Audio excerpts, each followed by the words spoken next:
علیکم ورحمۃ اللہ وبرکاتہ۔ الحمدللہ رب العالمین والصلاة والسلام علی اشرف الانبیاء والمرسلین نبینا محمد وآلہ وصحبہ وذریاتہ اجمعین ومن تبعہم بإحسان الی یوم الدین، اما بعد۔ اعوذ باللہ من الشیطان الرجیم، بسم اللہ الرحمن الرحیم۔ ما يلفظ من قول الا لديه رقیب عتید۔ محترم ناظرین، مشاہدین و مشاہدات، قرآن کریم سورہ قاف کی ایک آیت کریمہ تلاوت کی گئی ہے۔ اس آیت کریمہ میں اللہ تبارک و تعالی نے ارشاد فرمایا کہ اللہ تبارک و تعالی فرشتوں کے ذریعے سے انسان کے سارے اعمال کو ریکارڈ کراتا ہے، اور بطور خاص اس آیت کریمہ میں زبان کا تذکرہ ہے، ہمارے بول کا تذکرہ ہے۔ اللہ تبارک و تعالی نے فرمایا ما یلفظ من قول الا لدیہ رقیب عتید، کہ بندہ اپنی زبان سے کوئی لفظ بولتا ہے، کوئی جملہ بولتا ہے، وہ جملہ اللہ رب العالمین کے نگہبان فرشتے فوراً نوٹ کر لیتے ہیں۔ اسی لیے ہمارے نبی جناب محمد الرسول اللہ صلی اللہ علیہ وسلم نے زبان کی حفاظت کی بڑی تاکید فرمائی ہے، اور اللہ کے نبی صلی اللہ علیہ وسلم نے زبان کا غلط استعمال کرنے والوں کے لیے جہنم جیسی وعید بھی سنائی ہے۔ چند احادیث میں آپ حضرات کے سامنے پیش کرتا ہوں۔ پہلی حدیث، راوی حدیث حضرت ابو ہریرہ رضی اللہ تعالی عنہ ہیں۔ کہتے ہیں کہ نبی کریم صلی اللہ علیہ وسلم نے فرمایا من کان یؤمن باللہ والیوم الآخر فلیقل خیرا او لیصمت۔ بخاری کی روایت ہے، آپ علیہ الصلاۃ فرماتے ہیں جو شخص اللہ اور اس کے رسول پر ایمان رکھتا ہے، اس کے لیے مناسب ہے کہ وہ اپنی زبان پر کنٹرول رکھے، بولے تو اچھی بات بولے، بولے تو میٹھے بول بولے، ایسا جملہ بولے جس سے سامنے والے کا دل باغ باغ ہو جائے، سامنے والے کے غم اور ٹینشن کچھ دیر کے لیے ہلکے ہو جائے، اور اگر میٹھا بول نہیں سکتا، اچھے بول اس کی زبان سے نکل نہیں سکتے، تو لیسمت، خاموش رہے۔ خاموشی اختیار کرنا اس کے لیے بھی فائدہ مند اور اس کے سامنے والے کے لیے بھی فائدہ مند ہے۔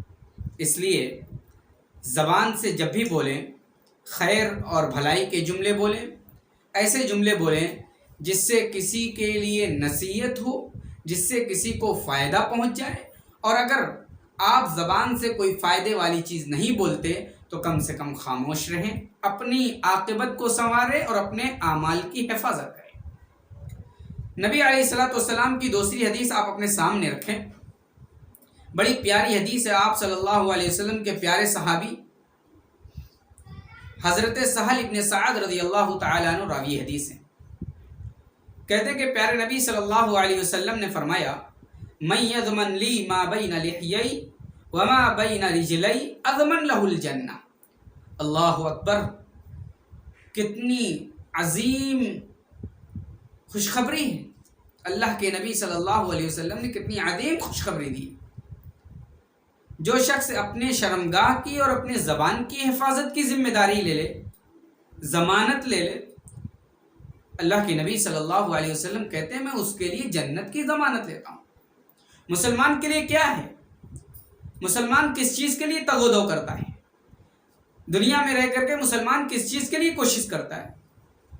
اس کا مطمع نظر صرف ایک ہی چیز ہوا کرتا ہے، اور یہ ہے کہ دنیا میں رہتے ہوئے اور جنت کے حصول کے لیے کوشاں ہوں۔ اور نبی علیہ السلام نے اس کے لیے کتنا بہترین نسخہ بتایا۔ آپ نے فرمایا کہ زبان کی حفاظت کر لو، شرمگاہ کی حفاظت کر لو، پھر جنت میں جانے میں کوئی چیز روک نہیں سکتی۔ معلوم ہے آپ کو زبان کی حفاظت اس لیے اللہ کے نبی صلی اللہ علیہ وسلم نے تاکیداً فرمائی کیونکہ زبان ہی وہ آلے کار ہے جس کے ذریعے سے انسان گناہ کی طرف بڑھتا ہے۔ سب سے پہلے زبان گناہ کراتی ہے اور اس کے بعد اس زبان کا سہارا لے کر کے آدمی جرائم اور کرائم کرتا ہے۔ اور دوسری چیز جو اللہ کے نبی صلی اللہ علیہ وسلم نے فرمائی کہ اپنی شرمگاہ کی حفاظت کر لے۔ شرمگاہ بھی بہت جرائم اور کرائم کا ذریعہ بنتے ہیں اور عظیم عظیم گناہ کا سبب بن جاتے ہیں۔ اس لیے آدمی زبان کی اور شرمگاہ کی حفاظت کر لے تو انشاءاللہ وہ کامیاب اور کامراں ہوگا۔ اور جب شرمگاہ کی شہوات کی حفاظت کرے گا تو پھر اللہ رب العالمین کا اس کے اندر خوف ہوگا، اللہ کا ڈر ہوگا، اور اللہ کے ڈر سے ہر وہ کام کرے گا جس سے اللہ تبارک و تعالیٰ راضی ہوتا ہے۔ ایک اور حدیث آپ اپنے سامنے رکھیں۔ اللہ کے نبی صلی اللہ علیہ وسلم کے پیارے صحابی حضرت عقبہ ابن عامر رضی اللہ تعالیٰ عنہ کہتے ہیں کہ نبی کریم صلی اللہ علیہ وسلم نے فرمایا امسک علیک لسانک ولیسعک بیتک وابکی علی خطیتک۔ یہ ترمذی کی صحیح روایت ہے۔ اللہ کے نبی نے فرمایا اپنی زبان کو روکے رکھو، اپنی زبان کو کنٹرول میں رکھو، زبان کی حفاظت کرو، زبان سے کوئی غلط الفاظ یا غلط جملے نہ نکالو جو اللہ کی ناراضگی کا ذریعہ بنتے ہیں۔ آگے اللہ کے نبی صلی اللہ علیہ وسلم نے فرمایا امسک علیک لسانک ولیسعک بیتک، اپنے گھر کی وسعت میں رہو، یعنی اپنے گھر کے اندر قیام پذیر رہو۔ آدمی باہر جائے گا، لوگوں کے ساتھ زیادہ ملنے جلنے کی کوشش کرے گا تو زبان سے کچھ ایسے بول نکلیں گے جو لوگوں کو ٹھیس بھی پہنچ سکتے ہیں اور اللہ کی ناراضگی کا ذریعہ بھی بن سکتے ہیں۔ اس لیے گھر کے اندر رہو، لیکن اس کا یہ مطلب نہیں کہ باہر سے بالکل باہر والوں سے، پاس پڑوس سے، محلے والوں سے بالکل کٹ کر کے رہو۔ اسلام نے اپنے پڑوسیوں، اپنے ملنے جلنے والوں سے کٹ کر رہنے کی مذمت بیان فرمائی ہے۔ مل جل کر کے رہنے والے یہ اللہ رب العالمین کے محبوب ہیں اور اللہ کو پسندیدہ ہیں۔ اس لیے ملیے، لوگوں کے ساتھ تعلقات قائم رکھیے، لیکن بہت زیادہ نہیں، زیادہ اپنے گھر کو لازم پکڑے رہیے۔ وابکی علی خطیتک، اور اپنی گناہوں کو سوچو، سوچ کر کے اس پر رو۔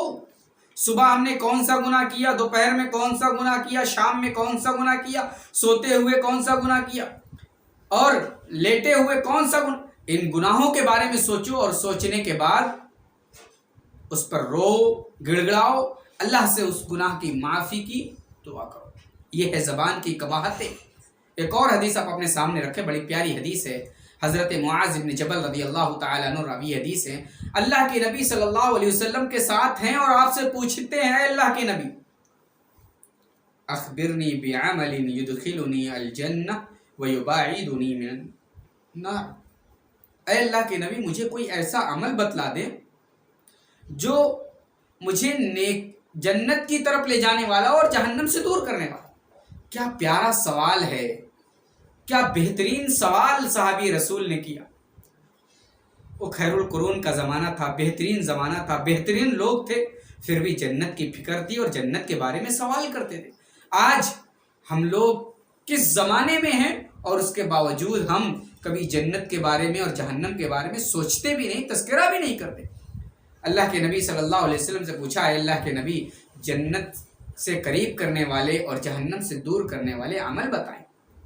اللہ کے نبی نے پہلے ان کی حوصلہ افزائی کی، کہا اے معاذ تم نے بڑا عظیم اور بڑا بہترین سوال کیا ہے۔ وَإِنَّهُ لَيَسِيرٌ عَلَى مَن يَسَّرَهُ اللَّهُ، یہ عمل ان لوگوں کے لیے آسان ہوگا جنہیں اللہ تبارک و تعالی عمل کی توفیق عطا فرمائے۔ اسی حدیث کے اندر اللہ کے نبی صلی اللہ علیہ وسلم نے ارشاد فرمایا اے معاذ بن جبل کیا میں یہ عمل نہ بتاؤں تمہیں جس پر ساری چیزوں کا دار و مدار ہے، جس پر ساری چیزوں کا دار و مدار ہے۔ اللہ کے نبی صلی اللہ علیہ وسلم سے صحابی رسول نے کہا اے اللہ کے نبی ضرور بتائیے۔ اللہ کے نبی نے اپنی زبان کو نکالا اور زبان کو پکڑ لیا اور کہا اے معاذ اس زبان کو روکے رکھو، زبان پر قابو رکھو۔ صحابی رسول پوچھ لیتے ہیں اللہ کے نبی کیا ہم جو بولتے ہیں اس کے بارے میں بھی سوال کیا جائے گا ہم سے؟ کیا ہمارے بول چال اور زبان سے نکلنے والے الفاظ کے بارے میں بھی سوال کیا جائے گا؟ اللہ کے نبی صلی اللہ علیہ وسلم نے فرمایا اے معاذ یہ زبان ہی ہے جس زبان کی گناہ کی وجہ سے لوگ منہ کے بل گھسیٹ کر کے جہنم کے اندر ڈال دیے جائیں گے۔ اللہ اکبر۔ آج ہم زبان جس کے گناہ پر کو ہلکا سمجھتے ہیں، زبان سے کیا کیا ہم بول جاتے، کس کی عزت کو چھلنی کر جاتے، کتنی گالی گلوچ دیتے ہیں، لیکن اس کے باوجود زبان سے کیے ہوئے گناہ کا ہمیں کوئی بھی احساس نہیں ہوتا اور کبھی ہم نے اس کو گناہ سمجھا ہی نہیں، اس سے توبہ نہیں کرتے۔ میرے بھائیوں، اللہ کے نبی صلی اللہ علیہ وسلم کی ایک اور حدیث اپنے سامنے رکھیں۔ آپ صلی اللہ علیہ وسلم نے فرمایا ان العبد لیتکلم بالکلمہ، بندہ کوئی کلمہ بولتا ہے اپنی زبان سے اور اس کی پرواہ نہیں کرتا، اس کو کوئی اہمیت نہیں دیتا، لیکن اللہ کے ہاں بڑے محبوب ہوتے ہیں اور اللہ تبارک و تعالیٰ اس کلمات کے ذریعے سے اس کے درجات کو بلند کر دیتا ہے۔ اور پھر اللہ کے نبی نے فرمایا وَإِنَّ الْعَبْدَ لَيَتَكَلَّمُ بِالْكَلِمَةِ مِنْ سُخْطِ اللَّهِ، بندہ کوئی ایسا کلمہ بولتا ہے جس کی وہ پرواہ نہیں کرتا لیکن وہ اللہ کی ناراضگی کا کلمہ ہوتا ہے، اللہ تبارک و تعالیٰ کی ناراضگی کا کلمہ بول کر کے وہ برابر جہنم میں گرتا رہتا ہے۔ سوچئے آج زبان سے ہم کتنا ایسا بولتے ہیں جس کی پرواہ نہیں۔ کبھی ہم زبان سے کوئی اچھا کلمہ نکال دیتے، دعائیں پڑھ دیتے، اس کی کوئی پرواہ نہیں کرتے، وہ دعائیں اللہ تبارک و تعالیٰ کے درجات کی بلندی کا ذریعہ بنتے ہیں، اور زیادہ تر ہم ایسے کلمات بولتے ہیں جو اللہ کی ناراضگی کا ذریعہ بنتے ہیں اور اس کے بارے میں ہم سوچتے نہیں اور تصور بھی نہیں کر سکتے۔ اور سوچیے اور غور کیجئے اگر اس کو ہم تصور میں نہیں لاتے اور کہیں یہی چیز ہمارے لیے جہنم میں لے جانے کا ذریعہ نہ بن جائے۔ ہم صحابہ اکرام رضوان اللہ علیہم اجمعین کی سیرت پڑھتے ہیں، ان کے بارے میں ذرا معلومات حاصل کرتے ہیں تو اللہ کے نبی صلی اللہ علیہ وسلم کے صحابہ اکرام کا عمل کیا تھا زبان کے تعلق سے، ذرا آپ سیدنا ابو بکر صدیق رضی اللہ تعالیٰ عنہ کے بارے میں پڑھیے۔ سیدنا ابو بکر صدیق رضی اللہ تعالیٰ عنہ انبیاء کے بعد سب سے عظیم شخصیت حضرت ابو بکر صدیق رضی اللہ عنہ۔ حضرت ابو بکر صدیق کا حال یہ ہے کہ اپنے گھر میں بندے ہیں اور زبان کو نکال کر کے زبان کو کھینچے ہوئے ہیں۔ اتفاق سے سیدنا عمر فاروق رضی اللہ تعالیٰ عنہ آپ رضی اللہ عنہ کے گھر پہنچ جاتے ہیں، دیکھتے ہیں کہ ابو بکر صدیق اپنی زبان کو نکال کر کے کھینچ رہے، پوچھتے ہیں عمر فاروق اے ابو بکر صدیق یہ کیا کر رہے ہو، یہ کیوں ایسے کیے ہوئے ہو؟ حضرت ابو بکر صدیق کہتے ہیں اے عمر فاروق یہی وہ زبان ہے جو سب سے پہلے جہنم کے گڈھے کی طرف لے جانے والی ہے۔ سیدنا عبداللہ ابن عباس رضی اللہ تعالیٰ عنہ اپنے گھر کے اندر موجود ہیں، اپنی زبان کو نکالے ہوئے ہیں، کھینچے ہوئے ہیں۔ ایک آدمی پہنچ جاتا ہے، دیکھتا ہے، ایک صحابی پہنچتے ہیں، دیکھتے ہیں کہ سیدنا عبداللہ ابن عباس اپنی زبان کو کھینچ رہے، پوچھتے ہیں کہ یہ کیوں آپ کر رہے ہیں، ایسا کام کیوں کر رہے ہیں، زبان کو تکلیف کیوں دے رہے ہیں؟ سیدنا عبداللہ ابن عباس کہتے ہیں کہ مجھے یہ بات پہنچی ہے، مجھے یہ بات معلوم ہوئی ہے کہ قیامت کے دن سب سے پہلے سب سے زیادہ آدمی جس چیز پر غضبناک ہوگا وہ اپنی زبان پر ہوگا۔ اپنے جسم کے تمام اعضاء میں سے، جسم کے تمام حصوں میں سے جس حصے پر سب سے زیادہ آدمی کا غصہ پھوٹے گا وہ زبان ہوگی، کیونکہ زبان سے بولنے والے جملے پر ہم غور نہیں کرتے اور یہی جملہ ہمارے لیے وبال جان بن جائے گا۔ عبداللہ ابن مسعود رضی اللہ تعالیٰ عنہ آپ کے پیارے صحابی ہیں، یہ کہتے ہیں کہ سب سے زیادہ جو چیز کنٹرول میں رکھنے والی چیز ہے وہ ہے زبان۔ ایک تابعی کہتے ہیں محمد ابن واسع کہتے ہیں کہ دینار اور درہم جس کی ہم بہت زیادہ قدر کرتے ہیں، سید کر کے رکھتے ہیں، دینار اور درہم کی جس طرح حفاظت کی جاتی ہے اس سے زیادہ سخت حفاظت زبان کی کرنی ہے، کیونکہ دینار اور درہم یہ ہمارے فائدے کے لیے، دنیاوی فائدے کے لیے، اور زبان کی حفاظت یہ ہمارا اخروی بھی فائدہ اس کے اندر ہے اور دنیاوی بھی فائدہ ہے۔ تو میرے بھائیوں، ہم زبان کی حفاظت کریں، زبان کا صحیح استعمال کریں، اور اللہ رب العالمین سے دعا بھی کریں کہ اللہ ہمیں زبان کا صحیح استعمال کرنے والا بنا دے، کیونکہ زبان کے تعلق سے کل قیامت کے دن سوال بھی کیا جائے گا۔ اللہ تبارک و تعالیٰ قرآن کریم کے اندر ارشاد فرماتا ہے یوم تشہد علیہم السنتہم وایدیہم وارجلہم بما کانوا یعملون۔ قیامت کے دن ہماری زبانیں، ہمارے ہاتھ، ہمارے پیر گواہی دیں گے جو کرتوت ہم نے کیا ہے، جو برے عمل ہم نے کیے ہیں، ان سب کے تعلق سے ہمارے اعضائے جسمانی گواہی دیں گے، اور اس میں سب سے پہلے زبان بھی ہوگی، زبان بھی ہمارے خلاف گواہ بن جائے گی۔ اس لیے آئیے دعا کریں، نبی علیہ الصلوۃ والسلام نے جو دعا سکھائی ہے اس دعا کو ہم کریں اور یاد کر لیں، تاکہ ہمیشہ اس دعا کو کرتے رہیں۔ اللہم انی اعوذ بک من شر، اللہم انی اعوذ بک من شر سمعی ومن شر بصری ومن شر لسانی ومن شر قلبی ومن شر منی۔ نسائی کی صحیح روایت ہے، اللہ کے نبی نے پناہ مانگی ہے آنکھ کے شر سے، کان کے شر سے، اور زبان کے شر سے، اور دل کے شر سے، اور نطفے کے شر سے۔